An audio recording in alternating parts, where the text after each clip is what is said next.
Durante a campanha, eu falei com o candidato Chapo em Nampula, falei com o candidato Venâncio Mondlane mais de uma hora ao telefone, falei com Issoufou Momade na sede da Renamo em Maputo e no Hotel Avenida com o presidente do MDM, Lutero Simango. A todos eles eu disse a mesma coisa, é que eu não era candidato, mas fazia campanha. E o que eu metia na campanha é aquilo que eu achava que era importante e primordial, que constasse na pauta de todo e qualquer candidato que se apresentasse para as eleições presidenciais de Moçambique. Porque os temas que eu sugeria me pareciam imprescindíveis para a harmonia social, para a paz e para o desenvolvimento do nosso país. Eu apresentei, em primeiro lugar, a necessidade, na dimensão política, de revermos a separação de poderes que vem sendo reclamada há muito tempo pelos nossos juízes, pelos advogados e pela sociedade no seu conjunto. A maneira como nós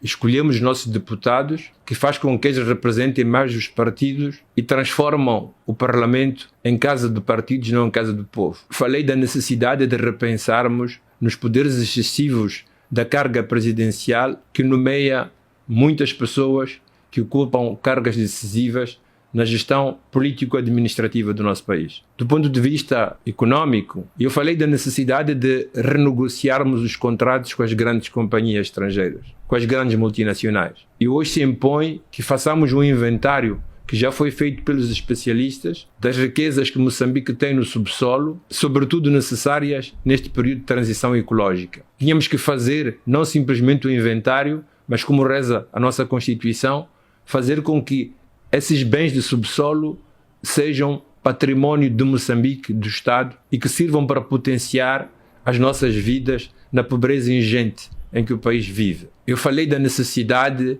de pensar bem no Fundo Soberano, no seu uso para que ele alavanque a vida das populações e que, sobretudo, ela sirva para nos melhorar a nível de educação. Eu meti muito acento na questão educativa. Não uma educação simplesmente sabermos ler e escrever, de sabermos interpretar textos escritos por outros, mas uma educação que nos dê vantagens comparativas e nos permita ser concorrenciais a nível regional, continental e até mundial. Os jovens americanos não são mais inteligentes do que nós e, portanto, vão fazer turismo espacial. Os jovens sul-africanos têm muitas startups, como os jovens em Israel. Hoje, no Senegal, lançaram um satélite para o espaço. No Quênia, tem comboios a alta velocidade. Nós não somos menos inteligentes do que eles, mas para podermos ter estas coisas e ser competitivos, tínhamos que ter uma educação adequada que nos permitisse estar à altura e em fase com o desenvolvimento do nosso país, do continente e do mundo. Eu pensava que a minha campanha tinha terminado e, de facto, esta campanha de alguém que não era candidato deveria ter terminado quando a campanha oficial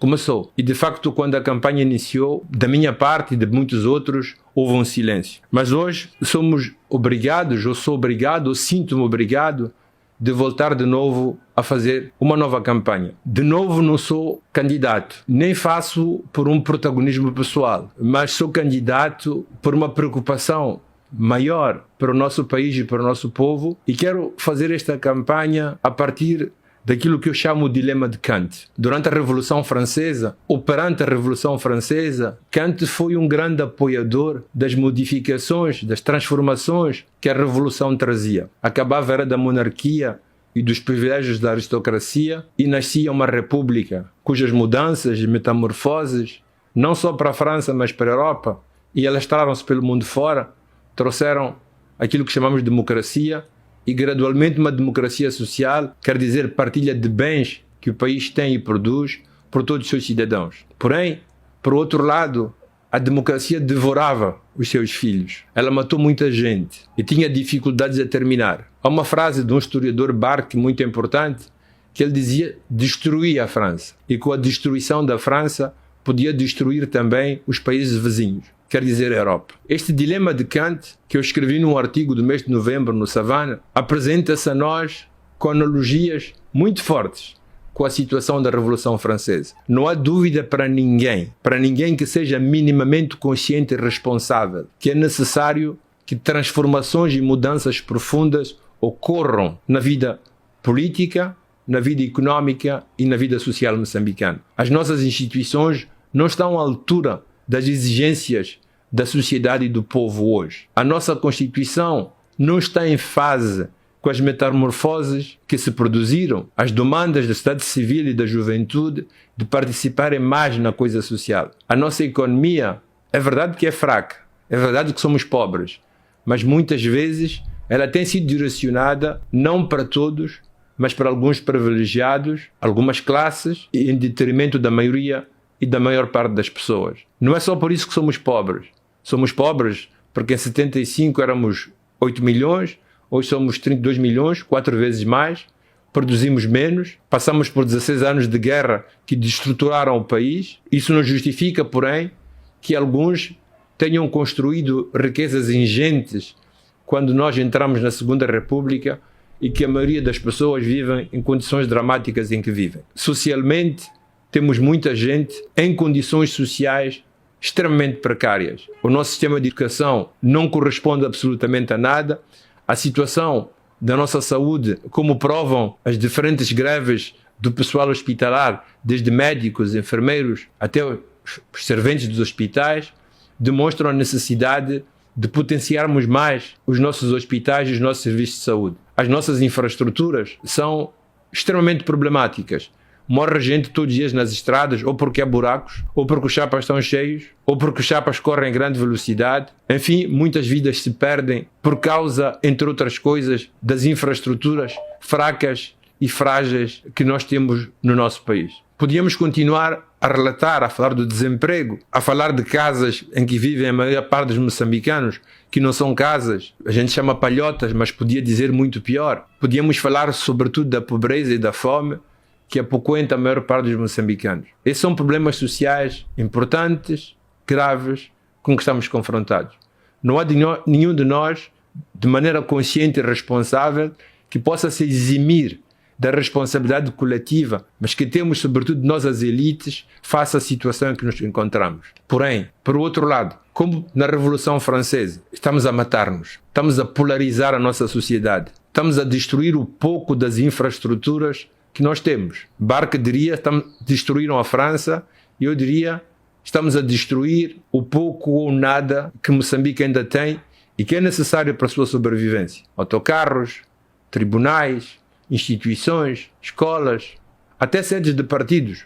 Os partidos fazem parte integrante da nossa vida política e social. Então o drama que nós temos é isto. Como continuar com as reformas que são necessárias, como modificar politicamente a nossa sociedade, como modificar economicamente a distribuição do bolo econômico da nossa sociedade, como alavancar as instituições sociais, porque é disso que Moçambique precisa e que é necessário, sem sussurrar ulteriormente na violência da guerra e da destruição. Este é o desafio com que estamos confrontados. Muitos vão dizer que a linguagem da democracia, da paz, das eleições, não surtiu os efeitos que nas democracias normais elas deviam suscitar. Uma alternância democrática feita de eleições concordadas pela sua transparência, eleições que permitem que aqueles que ganham subam o poder por malabarismos políticos que foram feitos. Tudo isso é verdade. Não tira o facto que, se continuarmos com a violência, não só polarizaremos o país e tornará impossível que o país progrida e cresça, e tornará difícil que quem possa vir a governar, independentemente do nome do partido que pertença, possa reunir os moçambicanos e fazê-los trabalhar numa direção e com um objetivo comum. Então, eu volto a insistir sobre a necessidade de encontrarmos um caminho concordado, na necessidade de encontrarmos uma paz para todos, uma necessidade de encontrar instituições fortes, com pessoas ponderadas e competentes, moralmente idôneas, capazes de levar a termo, primeiro, este processo em que estamos metidos e que é turbulento, confuso e mortífero, e depois para aquilo que tem que vir a seguir. Eu queria chamar a atenção para uma coisa simples. Olhemos para o mundo, olhemos para os perigos que o mundo nos apresenta. Em Haiti começaram a nascer bandos para defender os próprios quarteirões. Os bandos foram se multiplicando, foram criando adversidades entre eles e acabaram fazendo lei e ordem em detrimento de leis do Estado, e hoje Haiti tornou-se ingovernável. Quando nós multiplicamos jovens que proíbem a transição de carros de pessoas sem pagamento, quando jovens, grupos e algumas quadrilhas que se aproveitam fazem lei em bairros, em quarteirões, o perigo que nós temos é cair na anarquia. Nenhum país pode sobreviver vivendo na anarquia, onde cada grupo, cada bando faz a lei por sua própria conta. É o que fazia a máfia na Itália, na parte sul, é o que acontece muitas vezes nas favelas do Brasil. Isso impede o decorrer normal da vida coletiva. Isso engendra violência, isso engendra anarquia. Temos um outro exemplo e um perigo que também corremos. A República do Congo está em guerra há muitos anos e nela entram países como Uganda, como Ruanda, e quando tentamos saber porquê, é porque defendem os próprios interesses, ou as próprias populações étnicas que são discriminadas, mas o resultado é que é um país em que a ingerência de países vizinhos é uma constante. Nós temos que nos lembrar que a África do Sul mandou a sua polícia para vir a Moçambique buscar carros que tinham sido roubados naquele país. A África do Sul investiu muitos recursos em Moçambique, por exemplo, para fazer com que as suas mercadorias passassem pelo porto de Maputo. O que acontece se a África do Sul amanhã, em nome dos seus próprios interesses, decide proteger os seus bens transportados através do nosso porto no interior do nosso próprio território? Como já fez o Zimbábue durante a guerra de 16 anos. Como pode reivindicar o Malawi, que são países que têm interesse no nosso território. Nós podemos transformar o nosso território em lugar de passagem, de conflito, de presença de outros países, e isso é um perigo enorme para a nossa própria soberania. Nós podemos transformar o nosso país naquilo em que se tornaram a Líbia ou o Iraque, em que a população está em conflito, os grupos, os bandos, os partidos, as crenças, as religiões. Enquanto isso acontece, por detrás, as grandes multinacionais saqueiam os bens do que o país precisa para alavancar a própria economia. O que está a acontecer em Cabo Delgado agora? Quem sabe? O que acontece com os nossos recursos neste momento em que temos guerra no norte e temos em todo o país a situação que nós vivemos? O que acontece com os nossos recursos? Recursos que nós precisamos para poder combater a pobreza, melhorar a educação, a saúde e alavancar a nossa própria economia. Mas o pior cenário seria a Somália. Nós estamos a assistir a alguma coisa de monstruosa. Não é só a polarização da nossa sociedade entre aqueles que defendem um partido ou outro, um vencedor ou outro. Estamos a assistir ao renascimento e ao reganho do tribalismo. Infelizmente, no interior mesmo das famílias políticas e até mesmo aquela que governa o nosso país. Estamos a assistir ao reganho do racismo. Esta polarização, esta divisão, esta tribalização não simplesmente vai tornar difícil que mobilizemos todos os soldados, e quando digo soldados me refiro a todos os moçambicanos, para lutarmos juntos por uma causa comum, que é contra a pobreza e para o desenvolvimento, mas vai tornar difícil que amanhã a gente se junte para poder lutar em direção à luta contra a pobreza e para o desenvolvimento. E se nós perdermos esta batalha, então perdemos completamente as nossas liberdades, a nossa independência, porque continuaremos ulteriormente a depender de outros. Mas o perigo maior é até a divisão do país, é até a separação do país, é a somalização do país.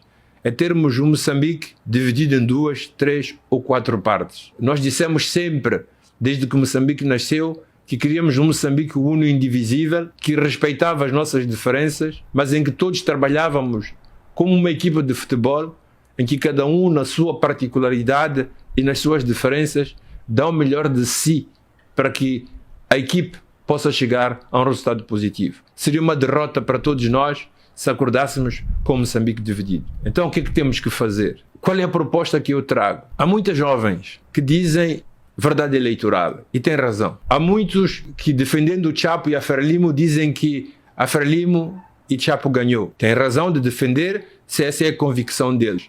E estamos todos à espera que o Conselho Constitucional nos diga qual é a verdade dos fatos, pressionando-a, cada um à sua maneira, para que ela diga que é verdade aquilo que são nossas convicções. O nosso grande cantor, o malogrado Azagaia, falava da mentira da verdade, ou a verdade da mentira. Vocês sabem, desde o século IV, tempo de Constantino, quando se converteu ao cristianismo, até o século XVIII, o momento do iluminismo, o Ocidente viveu e impôs ao mundo inteiro a ideia de que tínhamos que viver na busca da realização da verdade. E essas verdades únicas impostas a todas, essas convicções irredutíveis, levaram à guerra das religiões, não simplesmente entre cristianismo e islão, mas no interior do próprio cristianismo e no interior do próprio islão. A modernidade democrática, aquilo que nós chamamos de pós-verdade, renunciou a verdades totalitárias. Não porque não quer verdade, mas porque quer outro tipo de verdades. Verdades construídas. Verdades que se fazem com construção, com a participação de todos. Elas exigem diálogo, exigem razão. As verdades políticas são aquelas que pessoas que pensam diferentes constroem juntos. As tuas convicções, as minhas convicções entram em discussão para podermos afirmar uma verdade na qual possamos viver todos comodamente. Os Estados Unidos são um país com mais de 300 milhões de habitantes, de religiões diferentes, de crenças diferentes, de raças diferentes, e vivem juntos. Vivem juntos porque a verdade que anima ou que permite que todos vivam juntos é uma verdade construída, que construíram juntos. É um consenso na qual aderem todos os americanos. Ela encontra-se resumida naquilo que são os princípios constitucionais e no respeito das instituições, no respeito que as instituições impõem a todos eles para respeitarem aquilo que permite que todos possam viver juntos. Isto acontece no Brasil, acontece nas grandes democracias ocidentais. Eles são diferentes em crenças, em filosofias, em convicções, mas as verdades construídas com diálogo, construídas a partir da razão, as chamadas verdades políticas, que encontram a sua consecução na Constituição, permitem que possam viver juntos. Um país pequeno como a Guiné-Bissau, com 2 milhões de habitantes, porque não consegue construir verdades comuns, ela sombra na violência e na guerra há muitos anos. Nós podemos sombrar nas mesmas violências se pretendermos impor as nossas verdades, faccionadas, de parte, por quanto convencidos possamos ter, ou possamos ser, de que elas são apodíticas, são irrevogáveis, são únicas. Recordemos a Zagaia.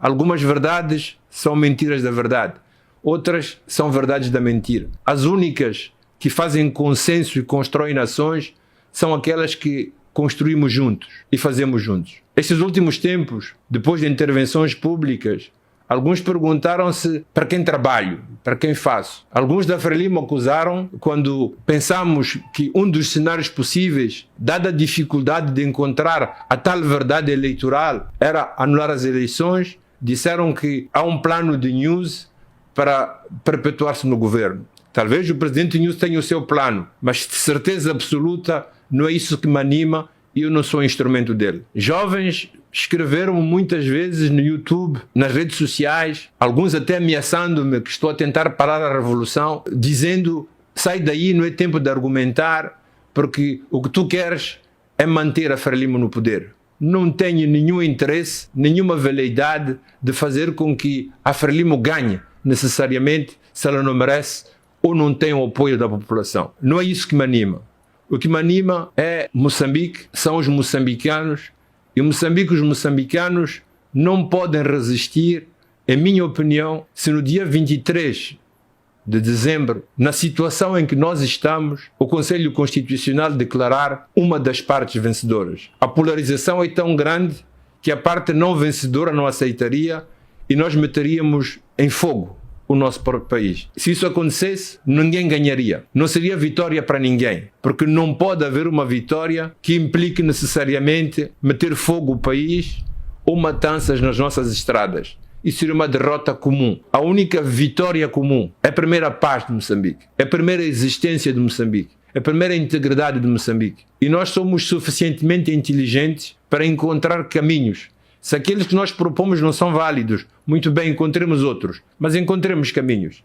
Encontremos maneira de encontrar uma verdade concordada, um compromisso de bravos, que nos permita sair da situação em que nós estamos, que mete em repentalho a vida e a existência de moçambicanos, que eles sejam manifestantes ou que eles sejam da polícia, que metem em repentalho a existência do nosso país, que sejam as instituições como os tribunais que são de todos, ou sedes de partidos da Frelimo ou da Renamo, ou até do Podemos ou do MDM que seja. Então eu venho aqui mais uma vez, diante de vocês, fazer campanha. Mas não sou candidato a nada. Fazer campanha para que a tese da paz e da busca, custe o que nos custe, de encontrar um consenso para evitar que caiamos em males maiores, possa ganhar e prevalecer para o bem comum de todos nós. Sem paz não haverá luta contra a pobreza, não haverá desenvolvimento. Sem paz não haverá possibilidade nenhuma de sairmos da miséria em que nós estamos, meter medicamentos nos hospitais ou construir melhores escolas. Se destruirmos o pouco que temos, amanhã não saberemos a partir de que coisa satisfazer as necessidades das populações. Isto exige inteligência da parte de nós, as elites que dirigimos os países. E essa inteligência não se pode confundir com teimosia, com a todo custo, de uma maneira irredutível, querer fazer com que triunfe aquilo que parece ser a minha verdade. Se é necessário renunciar à minha parte da verdade para uma verdade maior, é nisso que consiste a grandeza de um homem, a grandeza da política e a grandeza de uma sociedade. Por isso, a minha tese, a minha campanha, até o meu pedido, é que tenhamos a grandeza suficiente para deixar para trás todas as veleidades de separação e que metem e podem meter em causa a nossa sobrevivência como país e como sociedade, para privilegiarmos um bem maior. Moçambique, as suas populações, o seu povo. Façamos este compromisso de mudar, de fazer diferente, de incluir todos. Mas façamos, antes disso, um compromisso que vai tornar isso possível. É que possamos evitar conflitos ulteriores e possamos caminhar em paz e na busca de uma concórdia e harmonia, na busca de consensos para este objetivo nobre que deveria nos caracterizar como moçambicanos, a todos e a cada um. Não tenho veleidade de haver razão, porque queria, na verdade, também extrema. Se há outras propostas melhores que sejam apresentadas, mas a única coisa que tem que ser irrenunciável é Moçambique e a sua paz, e para isso, para que essa busca de consensos possa existir, o ponto de partida é encontrarmos com toda a rapidez que a situação impõe, um acordo de bravos, um acordo de verdadeiros amantes de Moçambique, que nos permita salvaguardar o que temos de mais precioso. Tudo isto, todo o objetivo, toda a minha locução, toda a minha luta, toda a minha batalha, não simplesmente durante a campanha eleitoral, mas em todos estes últimos anos que tenho escrito, é por Moçambique, e é por Moçambique que eu luto. Penso que é o único valor que na vida política conta, pode e deve prevalecer. Que o bom senso nos acompanhe e que, no meio de toda a turbulência que nós vivemos, a razão possa prevalecer, Moçambique e os moçambicanos possam continuar a existir. Boa noite a todos.